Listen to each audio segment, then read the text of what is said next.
Envie d'entreprendre, volonté de réussir, regardez le Club Éco d'Objectifnews.tv avec la Banque Populaire Occitane.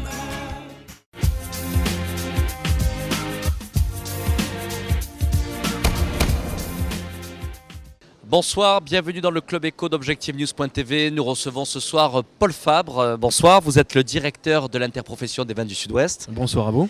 Paul Fabre, comment a traversé la filière viticole cette année face à la crise en France et plus globalement du point de vue du marché Midi-Pyrénées ? Alors, la période a été très difficile pour l'ensemble des vins français, notamment à l'export, puisque un certain nombre de vignobles ont subi des pertes conséquentes. On peut considérer que les vins français ont reculé d'environ 10%, 10 à 15% selon les marchés. Donc vous voyez, une période très compliquée, très difficile pour nos entreprises, et plusieurs facteurs expliquent cela, et notamment la crise économique que nous traversons actuellement.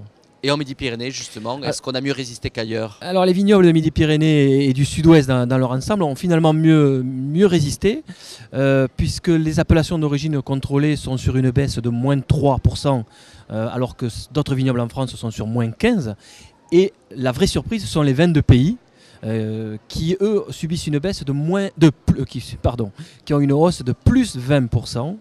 Plus 20%, avec aussi une hausse de la valeur ajoutée, c'est-à-dire que le prix augmente aussi, et nous sommes autour de 22% d'augmentation.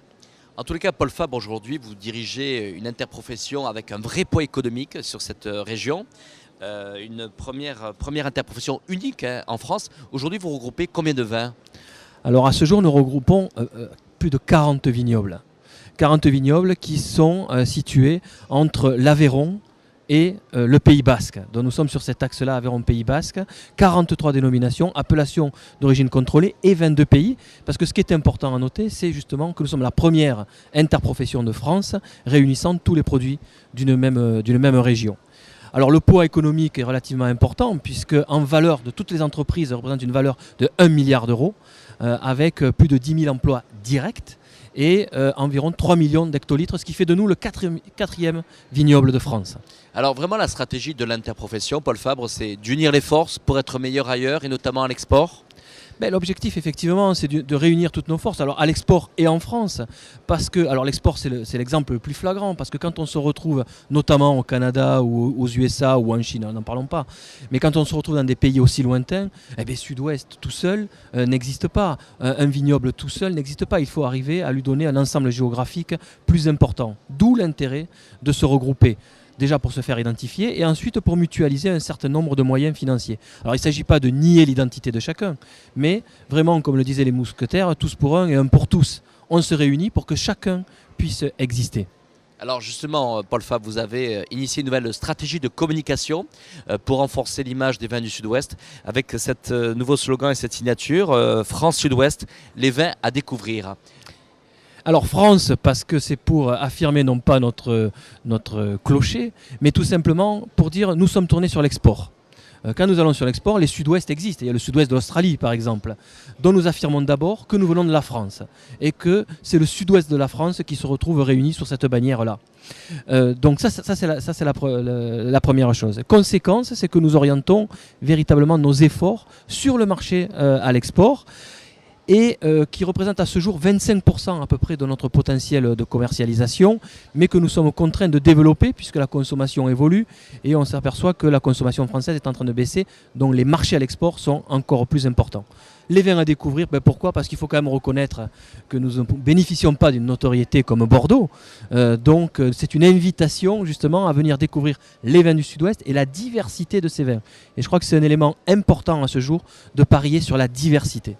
Alors Paul Fabre, dans cette stratégie globale, Toulouse est un élément important, c'est-à-dire qu'aujourd'hui vous souhaitez que Toulouse soit cette capitale des vins du Sud-Ouest. Alors comme vous le soulignez, pour nous Toulouse est la capitale des vins du Sud-Ouest. Alors il y a plusieurs raisons qui expliquent que Toulouse soit capitale des vins du Sud-Ouest. C'est que d'abord l'ensemble des vignobles et des vignerons et des entreprises sont présentes sur le marché toulousain. Puis Toulouse est quand même au cœur de ce vignoble-là. Elle est au cœur parce que c'est vraiment un axe Aveyron-Pays Basque. Donc quand on regarde cet axe-là, on s'aperçoit que Toulouse est au milieu. Et puis Toulouse est quand même la seule ville de France qui possède un vignoble et qui produit du vin. Donc la ville de Toulouse est adhérente de notre interprofession. Donc nous revendiquons à ce titre-là que Toulouse soit véritablement la capitale des vins du Sud-Ouest.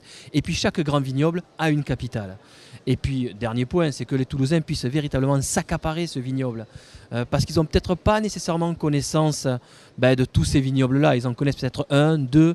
D'ailleurs, ils ne le remettent pas nécessairement dans le Sud-Ouest. Il faut justement créer, Paul Fabre, de l'empathie entre les vins du Sud-Ouest et les Toulousains. Exactement. Et je pense que c'est assez facile à le faire. Il faut le faire savoir, c'est tout. Parce que les produits sont bons. Et puis tous les Toulousains vont soit à Biarritz, soit une famille dans l'Aveyron, soit vont faire un tour en Gascogne ou du côté de Cahors. Ils doivent être les premiers ambassadeurs. Ce doit être les premiers ambassadeurs. À ce jour, on ne leur a pas fait assez savoir qu'ils doivent être nos ambassadeurs, mais je pense qu'ils attendent que ça, qu'on leur présente. Nous avons organisé un certain nombre de manifestations à Toulouse, et quand ils ont découvert, ils se sont dit « Ah, ce vin est avec vous? Ah bon, j'ai ma grand-mère qui habitait là, ou je suis allé passer des vacances là. Ah mais maintenant je vais en parler. » Bon, maintenant c'est à nous de faire l'effort, d'aller vers les Toulousains, parce que je pense qu'ils nous recevront avec facilité. Merci Paul Fabre d'avoir répondu à notre invitation. Merci à vous.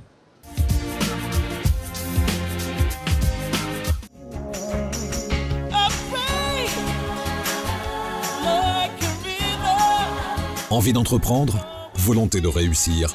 C'était le Club Éco d'Objectif News.tv avec la Banque Populaire Occitane.